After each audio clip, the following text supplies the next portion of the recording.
Hello, नमस्कार and जय हिंद प्यारे साथियों। जैसा कि दोस्तों आप सब लोग जानते हैं कि आज और कल नवीन सर के द्वारा कोई भी प्रैक्टिस सेट नहीं लाया जाएगा। तो आज हम लोग जो है एक प्रैक्टिस सेट अपलोड कर चुके हैं और आज हम प्रैक्टिस सेट नंबर 12 का यहाँ पर रिवीजन करने वाले हैं और कल 2 प्रैक्टिस सेट अपलोड करने वाले हैं। तो आप लोग यहाँ पर रिवीजन कर लीजिएगा ताकि दोस्तों हम समय से जो है इन प्रैक्टिस सेट का रिवीजन कर सकें। दोस्तों आप लोगों को ध्यान रखना है कि जीएस के अलावा साइंस के भी प्रैक्टिस सेट आपको तैयार करने हैं। अगर आप लोग कहते हैं दोस्तों, कमेंट करते हैं, तो हम साइंस के भी प्रैक्टिस सेट का यहाँ पर रिवीजन वीडियो लाने वाले हैं। अगर आप लोग यहाँ पर कमेंट करते हैं तभी। दोस्तों चलिए अब हम लोग बात कर लेते हैं प्रैक्टिस सेट नंबर 12 की। अब तक हम लोग 11 प्रैक्टिस सेट का रिवीजन कर चुके हैं। आप लोगों को प्रैक्टिस सेट के रिवीजन का कैसा वीडियो लगता है तो आप लोग कमेंट भी कर दिया करें ताकि दोस्तों हमें और भी कॉन्फिडेंस आ सके। चलिए अब बात कर लेते हैं पहले प्रश्न की। अर्जुन पुरस्कार की शुरुआत कब हुई? तो इसका सही आंसर है 1961। खेल के क्षेत्र में दिया जाने वाला पुरस्कार है अर्जुन पुरस्कार। द पोस्ट ऑफिस किसकी बुक है? तो the post office Rabindranath Tagore की बुक है। वहीं PSLV की फुल फॉर्म क्या होती है? Polar satellite launch vehicle. Polar satellite launch vehicle इसकी फुल फॉर्म होती है। जिला न्यायाधीश संविधान के किस अनुच्छेद में है? तो जिला न्यायाधीश संविधान के 233 आर्टिकल नंबर 233 में है। सांची का स्तूप यूनेस्को में कब शामिल किया गया था? तो सांची का स्तूप जो है यूनेस्को की वर्ल्ड हेरिटेज साइट में 1989 यानी कि 1989 में शामिल किया गया था। अब प्रश्न नंबर 1 की हम बात करते हैं। तमिलनाडु राज्य में बंगाल की खाड़ी के निकट स्थित पुम्पुहार समुद्र तट उत्सव के लिए प्रसिद्ध है। तो पुम्पुहार समुद्र तट जो है वो बंगाल की खाड़ी के निकट है, तमिलनाडु राज्य में है। और पुम्पुहार समुद्र तट किस उत्सव के लिए प्रसिद्ध है? तो चैत्र पूर्णिमा के लिए, जिसे चित्रा पौर्णमी भी कहा जाता है। वहीं दोस्तों बात करें चरक पूजा, ये पश्चिम बंगाल में मनाई जाती है। वहीं गंगा सागर मेला पश्चिम बंगाल में मनाया जाता है और पुष्कर मेला राजस्थान में मनाया जाता है। वहीं दोस्तों बात करें तमिलनाडु के अन्य उत्सव, तो मार्गजी और महामहिम जो 12 साल में एक बार मनाया जाता है। आदि पेरक्कू कावेरी नदी के तट पर मनाया जाता है। मानसूनी उत्सव भी इसे कहा जाता है। और तिरुवायारू उत्सव ये भी तमिलनाडु में मनाया जाने वाला उत्सव है। चोंगसोंग नृत्य जो है वो नागालैंड में चोंग जनजाति के द्वारा नाक्यूलुंग त्योहार के दौरान प्रदर्शित किया जाता है। इसे याद करने की ट्रिक क्या रहेगी? सांप से, नांग से याद रखना, नांग से। चोंगसोंग नृत्य जो है वो नागालैंड में मनाया जाता है। वहीं बात करें दोस्तों झारखंड में जो है वो फगुआ और भाइरिया, और ओडिशा में रंगवती, ब्लैक एंड व्हाइट। वहीं छत्तीसगढ़ में पंथी और सुबा नृत्य मनाया जाता है। वहीं छत्तीसगढ़ में दोस्तों पिडवानी, पंथी, राउत नाचा ये छत्तीसगढ़ में मनाए जाते हैं। वहीं दोस्तों बात करें नागालैंड के अन्य, जेलियांग, नांग से याद रखना है, जेलियांग, चोंग, मोडसे, सदल केनई, नूरालीम, रेंगमा, चोंग और खेवा, ये सभी चोंगसोंग नृत्य ये सभी जो है नागालैंड में मनाए जाते हैं। वहीं दोस्तों बात करें अगले प्रश्न की। खंबा थोईबी कहाँ का एक महत्वपूर्ण प्रदर्शन कला रूप है? तो खंबा थोईबी जो है मणिपुर का एक प्रदर्शन महत्वपूर्ण कला रूप है। वहीं दोस्तों बात करें हम अन्य मार्शल आर्ट की, आप लोग देख पा रहे होंगे मलखम्ब, ये मध्य प्रदेश की महत्वपूर्ण कला रूप है। वहीं कलारी पट्टू जो कि बहुत ही फेमस मार्शल आर्ट है, सबसे पुरानी केरल की है। गतका पश्चिम बंगाल, पैंका अखाड़ा ओडिशा का, परिखंडा बिहार का, सरितसरक मणिपुर और मुष्टि युद्ध जो है वो वाराणसी से रिलेटेड है। वहीं आरबीआई के पूर्व गवर्नर रघुराम द्वारा कौन सी पुस्तक लिखी गई? तो आरबीआई के पूर्व गवर्नर रह चुके हैं, तो इनके द्वारा जो लिखी गई I do Bhat I do, एक ये इनके द्वारा लिखी गई है। दूसरी द थर्ड पिलर, ये रघुराम के द्वारा लिखी गई है। वहीं दोस्तों बात करें द अनसीन इंदिरा गांधी, ये केपी माथुर के द्वारा लिखी गई बुक है। वहीं दोस्तों बात करें the ministry of utmost happiness, the ministry of utmost happiness Arundhati के द्वारा लिखी गई, अरुंधति राय के द्वारा लिखी गई एक बुक है। वहीं बिमल जालान के द्वारा the furrow of India, the future FUTUR future of India, Urjit Patel के द्वारा ओवरड्राफ्ट और फॉर्क्स इन द रोड, सी रंगराजन के द्वारा लिखी गई बुक है। माई डेज एट RBI, सी रंगराजन के द्वारा लिखी गई बुक है। Forex in the road and my days at RBI, ये सी रंगराजन के द्वारा लिखी गई बुक है। मैं दोस्तों बात करें अगले प्रश्न नंबर 5 की। World book and copyright day कब मनाया जाता है? तो इसका राइट आंसर हो जाएगा ऑप्शन नंबर सी 23 अप्रैल को जो है world book and copyright day मनाया जाता है। 1957 में पहली बार इसे मनाया गया था। 19 जनवरी को नेशनल पॉपकॉर्न डे मनाया जाता है। यूनेस्को द्वारा 2025 में वर्ल्ड कैपिटल बुक किसे चूज किया गया है, तो रियो डी जेनेरियो को वर्ल्ड कैपिटल बुक जो है चूज किया गया है 2024 में। स्ट्रॉन्सबर्ग फ्रांस में जो है यूनेस्को की बैठक होनी है। और वहीं दोस्तों बात करें 2026 में रबात मोरक्को में होनी है। 5 अप्रैल को राष्ट्रीय समुद्री विज्ञान दिवस, 6 अप्रैल को इंटरनेशनल यानी कि अंतर्राष्ट्रीय खेल दिवस। वहीं अपने यहाँ खेल दिवस कब मनाया जाता है, इसका प्रश्न का आंसर आपको देना है। 17 अप्रैल को हीमोफीलिया दिवस, 19 अप्रैल को लीवर दिवस और 22 अप्रैल को अंतर्राष्ट्रीय पृथ्वी दिवस। वहीं दोस्तों 29 अप्रैल को अंतर्राष्ट्रीय नृत्य दिवस मनाया जाता है। तो ये दिवस आपको याद रखने हैं। बुकर पुरस्कार जीतने वाली पहली भारतीय महिला का नाम क्या है, तो पहली भारतीय महिला जिन्होंने बुकर अवार्ड जीता हो तो वो अरुंधति राय हैं, जिन्होंने the God of small things books के लिए जो है यहाँ पर बुकर पुरस्कार 1997 में जीता था। कुल 5 भारतीय हैं जिन्होंने अब तक जो है यहाँ पर बुकर अवार्ड जीता है, तो अरुंधति राय नंबर 1। Number 2 B.S. नायपॉल 1971 में इन ए फ्री स्टेट के लिए इन्होंने इन ए फ्री स्टेट बुक के लिए B.S. नायपॉल ने 1971 में बुकर अवार्ड जीता। भाई दोस्तों बात करें तीसरे नंबर के सलमान रुश्दी 1981 में मिडनाइट चिल्ड्रंस के लिए इन्होंने यहाँ पर जो है बुकर अवार्ड जीता। और चौथे हैं किरण देसाई, इन्होंने 2006 में इनहेरिटेंस ऑफ लॉस के लिए यहाँ पर बुकर अवार्ड जीता। अरविंद अडिगा 2008 में व्हाइट टाइगर के लिए इन्होंने जो है यहाँ पर बुकर अवार्ड जीता है। भाई दोस्तों बात करें हम इंटरनेशनल बुकर अवार्ड की, अंतर्राष्ट्रीय बुकर अवार्ड जो 2005 से शुरू हुआ है, जो कि बहुत ज़्यादा प्रश्न इससे पूछा जाता है। 2022 में कौन इंडियन है जिसे बुकर अंतर्राष्ट्रीय बुकर अवार्ड से नवाजा गया, तो गीतांजलि श्री इसका राइट आंसर हो जाएगा। और वहीं बात करें दोस्तों बुकर अवार्ड जिसकी शुरुआत 1967 में होती है, बुकर अवार्ड की शुरुआत, और अंतर्राष्ट्रीय बुकर अवार्ड की शुरुआत 2005 से होती है। वहीं दोस्तों प्रश्न नंबर 7 की बात करते हैं कि भारत के पहले बीम वेपन काली 5000 को किसके द्वारा विकसित किया गया, तो ये जो है DRDO और वार्क यानी कि Bhabha atomic research centre defence research, यहाँ पर आप लोगों को DRDO की फुल फॉर्म याद रखनी है, डिफेंस रिसर्च डेवलपमेंट ऑर्गेनाइजेशन, और बार्क की फुल फॉर्म याद रखनी है भाभा एटॉमिक रिसर्च सेंटर। तो दोस्तों आप लोगों को अगला प्रश्न यहाँ पर देख लेना है कि सही युग्म का चयन कीजिए। संस्थान शहर पर आधारित है, तो केंद्रीय आलू अनुसंधान संस्थान जो है वो शिमला में है, आलू। और केंद्रीय चमड़ा अनुसंधान संस्थान जो है वो चेन्नई में है। केंद्रीय शुष्क क्षेत्र अनुसंधान संस्थान जोधपुर राजस्थान में है। केंद्रीय औषधि अनुसंधान संस्थान लखनऊ में है। नारियल अनुसंधान संस्थान कासरगोड में है। गन्ना अनुसंधान संस्थान लखनऊ में है। गन्ना प्रजनन अनुसंधान संस्थान कोयम्बटूर में है। दलहन अनुसंधान संस्थान कानपुर में है। चीनी कानपुर में है। वन और पेट्रोलियम देहरादून में है। जूट कोलकाता में है। तंबाकू राजमुंदरी में है। नरई नागपुर में है। और खाद्य प्रौद्योगिकी अनुसंधान संस्थान मैसूर में है। और चावल कटक में है। तो इसका राइट आंसर यहाँ पर हो जाएगा ऑप्शन नंबर सी, जिस केंद्रीय शुष्क क्षेत्र अनुसंधान संस्थान जोधपुर में है। केवल यही एक राइट आंसर है। अगला प्रश्न है कि भारत की राष्ट्रीय विकास परिषद कब स्थापित हुई थी? नेशनल डेवलपमेंट काउंसिल की स्थापना कब की गई थी? तो 1952 में 6 अगस्त 1952 को NDC की स्थापना होती है।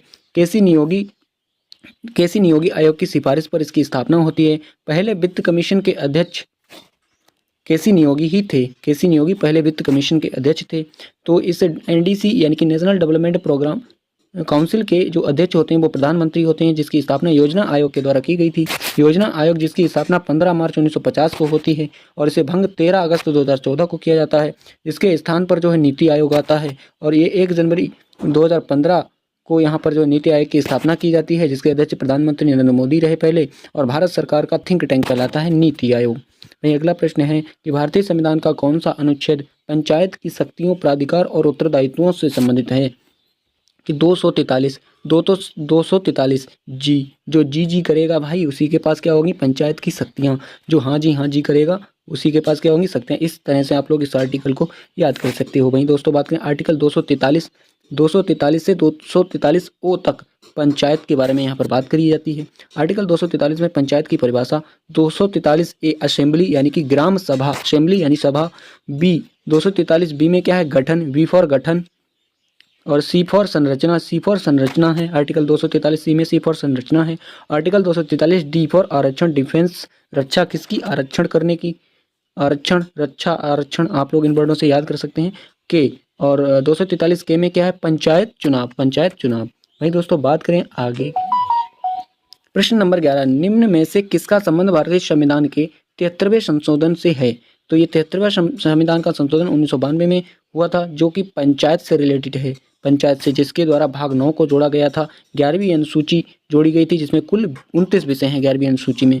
और तो ये 73वां संविधान संशोधन 1992 में हुआ था, भाग 9 जोड़ा गया था, जिसके तहत पी नरसिम्हा राव के कार्यकाल में ये जो है 73वां संविधान संशोधन हुआ था। 74वां संविधान संशोधन 1992 नगर पालिका, जो नगर पालिका से रिलेटेड है, जो भाग 9A में जोड़ा जाता है जिसे, और इसमें विषय 18 हैं, इसमें विषय 29 हैं और इसमें विषय 18 हैं। ये चीज़ आपको दोस्तों याद रखनी है। प्रश्न नंबर 12, निम्न में से कौन सा पंचायती राज की त्रिस्तरीय प्रणाली में शामिल नहीं है। तो तहसील स्तरीय पंचायत जो है पंचायती त्रिस्तरीय प्रणाली में शामिल नहीं है।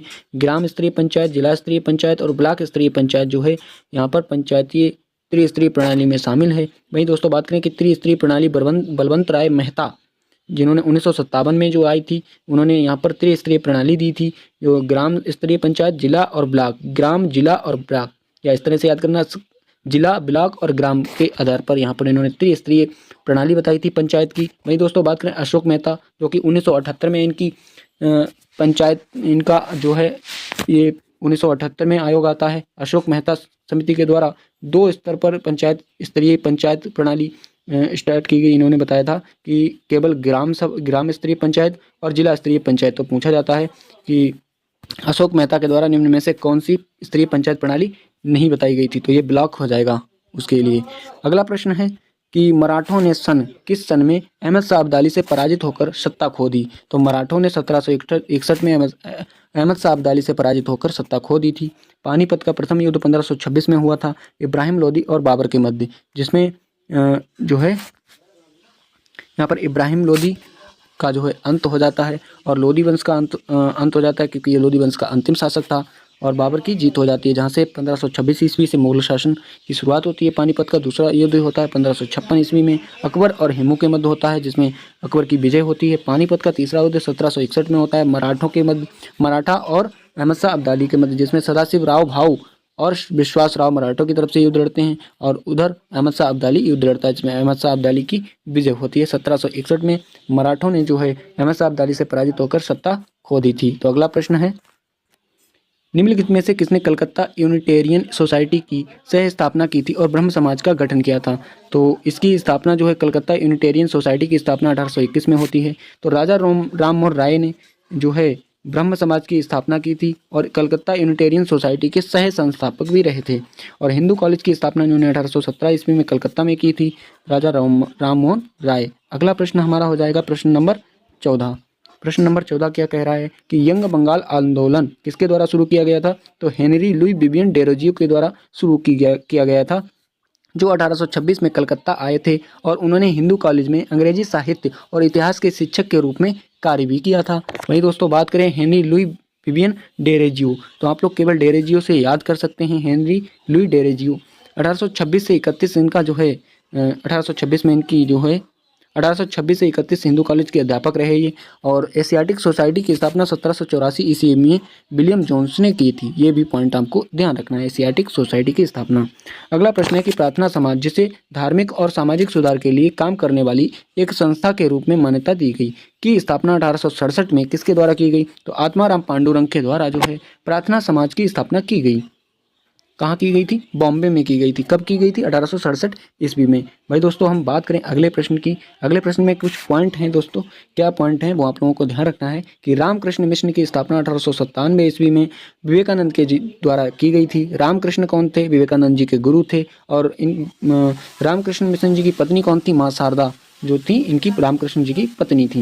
मैं दोस्तों बात करें कि पूना सार्वजनिक सभा की स्थापना किसने की थी, 1870 ईस्वी में M.G. रानाडे ने की थी। सत्यशोधक समाज की स्थापना 1873 में ज्योतिबा फूले ने की थी। देव समाज की स्थापना 1897 में शिव नारायण अग्निहोत्री ने की थी। बेर समाज की स्थापना 1864 में केसी सेन ने की थी। आर्य समाज की स्थापना 1875 में दयानंद सरस्वती ने की थी। धर्म सभा की स्थापना 1829-30 में राधाकांत देव ने की थी। ये सभी इंपॉर्टेंट स्थापना वर्ष हैं और आप लोगों को ध्यान रखना है। वहीं दोस्तों बात करें हम अगले प्रश्न नंबर 17 की। 1896 में महर्षि धोधो केशव कर्वे ने विधवाओं और अन्य महिलाओं को शिक्षित करने के लिए में कहाँ एक आश्रम की स्थापना की थी, क्योंकि वे शिक्षा के माध्यम से सशक्तिकरण में विश्वास रखते थे। तो दोस्तों आप लोगों को बता दें, पुनः इसका राइट आंसर हो जाएगा SNDJ, यानी कि महर्षि धोधो केशव कर्वे जो थे, इन्होंने SNDT इस नाम से पहली महिला यूनिवर्सिटी जो है वो खोली थी 1916 में। ये भी दोस्तों आप लोगों को याद रखना है। आप लोगों को दोस्तों बताना है कि महर्षि धोधो केशव कर्वे जी को जो है किस ईयर में भारत रत्न से सम्मानित किया गया था।